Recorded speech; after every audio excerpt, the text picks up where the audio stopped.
All Summer in a Day by Ray Bradbury. Ready? Ready. Now? Soon. Do the scientists really know? Will it happen today? Will it? Look, look, see for yourself. The children pressed to each other like so many roses, so many weeds, intermixed, peering out for a look at the hidden sun. It rained. It had been raining for 7 years. Thousands upon thousands of days compounded and filled from one end to the other with rain, with the drum and gush of water, with the sweet crystal fall of showers and the concussion of storms so heavy they were tidal waves come over the islands. 1,000 forests had been crushed under the rain and grown up 1,000 times to be crushed again, and this was the way life was forever on the planet Venus. And this was the schoolroom of the children of the rocket men and women who had come to a raining world to set up civilization and live out their lives. It's stopping. It's stopping.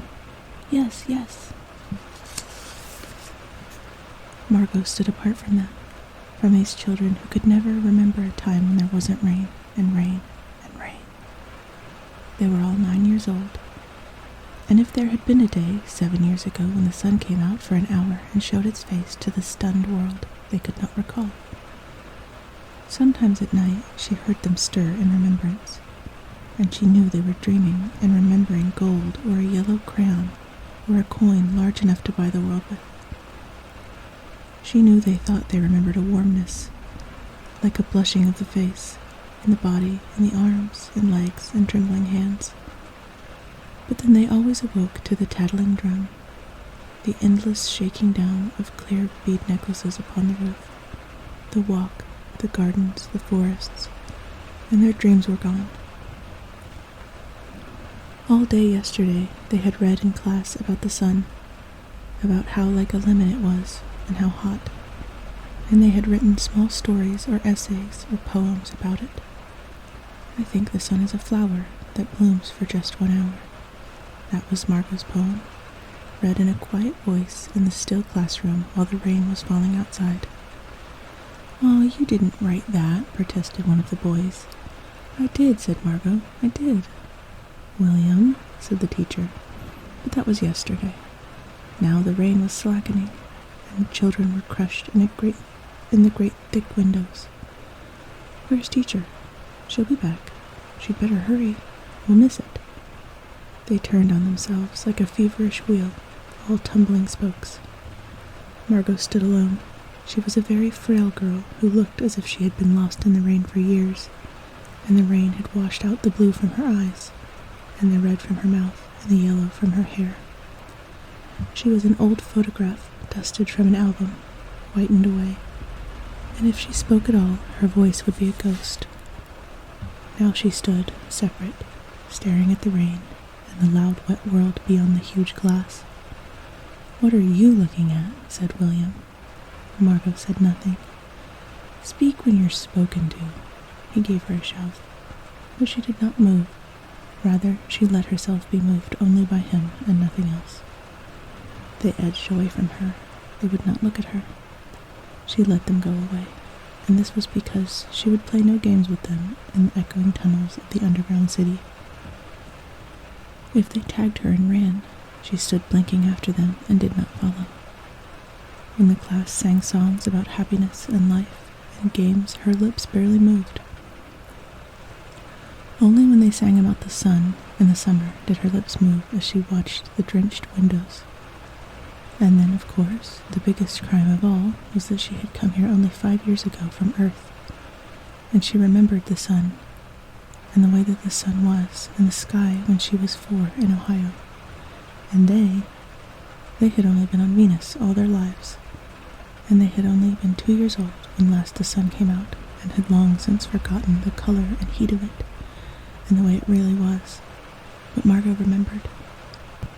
"It's like a penny," she said once, eyes closed.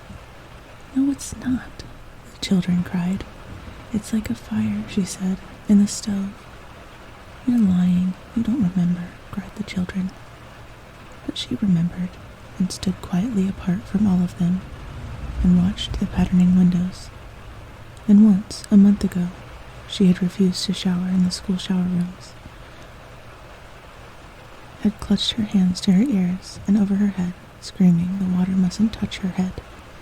So after that, dimly, she sensed it. She was different, and they knew her difference and kept away. There was talk that her father and mother were taking her back to Earth next year. It seemed vital to her that they do so, though it would mean the loss of thousands of dollars to her family. And so the children hated her for all these reasons of big and little consequence.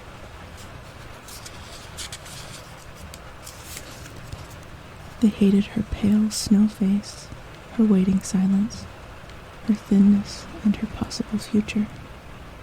Get away, the boy gave her another push. What are you waiting for? And then, for the first time, she turned and looked at him. And what she was waiting for was in her eyes. Well, don't wait around here, cried the boy savagely. You won't see nothing. Her lips moved. Nothing, he cried. It was all a joke, wasn't it? He turned to the other children. Nothing's happening today, is it? They all blinked at him, and then, understanding, laughed and shook their head. Nothing. Oh, but, Margot whispered, her eyes helpless. But this is the day the scientists predict. They say they know.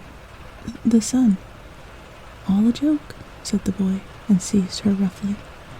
Hey, everyone, let's put her in a closet before teacher comes. No, said Margot, falling back. They surged around her, caught her up and bore her, protesting, and then pleading, and then crying. Back into the tunnel, a room, a closet, where they slammed and locked the door.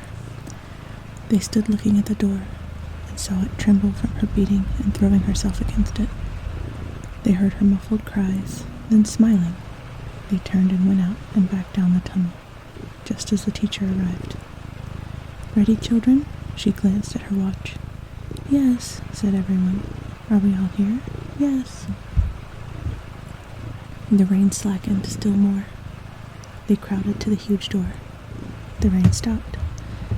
It was as if, in the midst of a film concerning an avalanche, a tornado, a hurricane, a volcanic eruption, something had first gone wrong with the sound apparatus, thus muffling and finally cutting off all noise, all of the blasts and repercussions and thunders, and then, second, ripped the film from the projector and inserted in its place a peaceful tropical slide which did not move or tremor. The world ground to a standstill. The silence was so immense and unbelievable that you felt your ears had been stuffed, or you had lost your hearing altogether. The children put their hands to their ears. They stood apart. The door slid back, and the smell of the silent, waiting world came into them. The sun came out. It was the color of flaming bronze, and it was very large, and the sky around it was a blazing blue tile color, and the jungle burned with sunlight as the children, released from their spell, rushed out, yelling, into the springtime. Now don't go too far, called the teacher after them. You've only got 2 hours, you know. You wouldn't want to get caught out. But they were running and turning their faces up to the sky and feeling the sun on their cheeks like a warm iron. They were taking off their jackets and letting the sun burn their arms. Oh, it's much better than sun lamps, isn't it? Much, much better. They stopped running and stood in the great jungle that covered Venus, that grew and never stopped growing tumultuously, even as you watched it. It was like a nest of octopi, clustering up great arms of flesh-like weed, wavering, flowering in this brief spring. It was the color of rubber and ash, this jungle, from many years without sun. It was the color of stones and white cheeses and ink, and it was the color of the moon. The children lay out, laughing on the jungle mattress, and heard it sigh and squeak under them, resilient and alive. They ran among the trees, they slipped and fell, they pushed each other, they played hide-and-seek and tag. But most of all, they squinted at the sun until tears ran down their faces. They put their hands up to that yellowness and that amazing blueness, and they breathed of the fresh, fresh air, and listened, and listened to the silence which suspended them in a blessed sea of no sound and no motion. They looked at everything and savored everything. Then, wildly, like animals, escaped from their caves, they ran and ran in shouting circles. They ran for an hour and did not stop running. And then, in the midst of their running, one of the girls wailed. Everyone stopped. The girl, standing in the open, held out her hand. "Oh, look, look," she said, trembling. They came slowly to look at her opening palm. In the center of it, cupped and huge, was a single raindrop. She began to cry, looking at it. They glanced quietly at the sky. Oh, oh. A few cold drops fell on their noses and their cheeks and their mouths. The sun faded behind a stir of mist. A wind blew cold around them. They turned and started to walk back toward the underground house, their hands at their sides, their smiles vanishing away. A boom of thunder startled them, and like leaves before a new hurricane, they tumbled upon each other and ran. Lightning struck 10 miles away, 5 miles away, a mile, a half mile. The sky darkened into midnight in a flash. They stood in the doorway of the underground for a moment until it was raining hard. Then they closed the door and heard the gigantic sound of the rain falling in tons and avalanches, everywhere and forever. Will it be 7 more years? Yes, 7. Then one of them gave a little cry. "Margot!" "What?" "She's still in the closet where we locked her." "Margot!" They stood as if someone had driven them, like so many stakes, into the floor. They looked at each other, then looked away. They glanced out at the world that was raining now, and raining steadily. They could not meet each other's glances. Their faces were solemn and pale. They looked at their hands and their feet, their faces down. "Margot." One of the girls said, "Well?" No one moved. "Go on," whispered the girl. They walked slowly down the hall, in the sound of cold rain.